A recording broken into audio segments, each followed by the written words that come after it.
Sir నేను చెప్పేది రండి సార్. అమ్మా వదిలేండి, మీకు దండం పెట్టేద్దాం.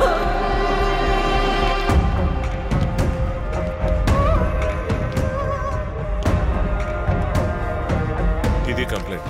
ఎఫ్ఐఆర్ ఫైల్ చేయండి. సెక్షన్స్ చెప్తాను, రాసుకోండి. Section 366A, procuration of a minor girl. అసలు కేసు ఏంటి మీది?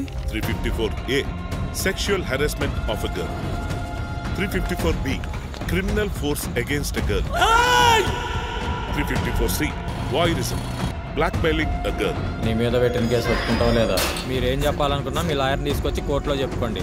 354D, stacking a girl. వాళ్ళని రేపు ఈవినింగ్ రమ్మను, ఈ లోపు చదువుతాం. కానీ మండేనే ఫైనల్ జడ్జిమెంట్ అంట sir. And section 11 and 12 of POCSO act. POCSO act? పోక్సోనా? ఏంటే ఇది? ఏంటి కేసు కట్టారా పగబట్టారా? ఈ సెక్షన్లు ఏంటి? అక్యూజ్డ్ ఎవరు? మా తమ్ముడిలో అంటాడు సార్. ఏంటి? రిమాండ్లో ఉన్నాడు సార్. అది కాదు, బెయిల్ వస్తుంది కదా. రాలేదు సార్, 78 రోజుల నుంచి రిమాండ్లోనే ఉన్నాడు.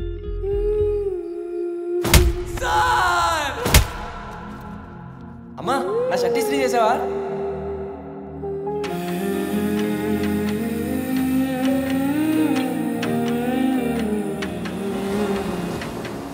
వాడి జీవితం నాశనం చేయద్దయ్యా.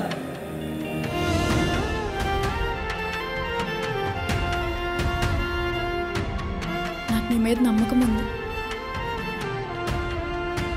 రేపు పొద్దున్న కోర్టుకొచ్చి ఆ అమ్మాయి వాడు చేయలేదండి, వాడు చేయి నేనే తీసుకున్నా, భుజం మీద వేసుకున్నానని చెప్పిన శిక్ష వాడికి పడుతుంది. That is POCSO. ఇప్పుడు చెయ్యి, ఏడ్ చేస్తావు. పాక్సో అనగానే పెద్ద పెద్ద లాయర్ల వెనకడుగు వేస్తున్నారు. నాకు నమ్మకం ఉంది లహరి, ఈ కేసు నేను హ్యాండిల్ చేయగలను. రేపు నేను కోర్టుకు వెళ్ళలేదనుకో, ఆ కుర్రోడికి 14 ఏళ్ళు జైలు శిక్ష పడుతుంది. ఈ కేసు మనం టేకప్ చేయట్లేదు సార్. మనం పోలీసులకు అగేన్స్ట్ గా బెనిఫిట్ ఆఫ్ డౌట్ రేజ్ చేయొచ్చు సార్. ఆ కుర్రాన్ని బయట తీసుకురావడం కష్టం. ఈ ఫైల్లో కనిపిస్తున్నంత ఈజీ కేసేం కాదు ఇది. మీ వాడు చేసిన తప్పేంటో మీకు అర్థమవుతుందా? ఈ కేసులో మీ వాడిని ఎవ్వరూ కాపాడలేరు.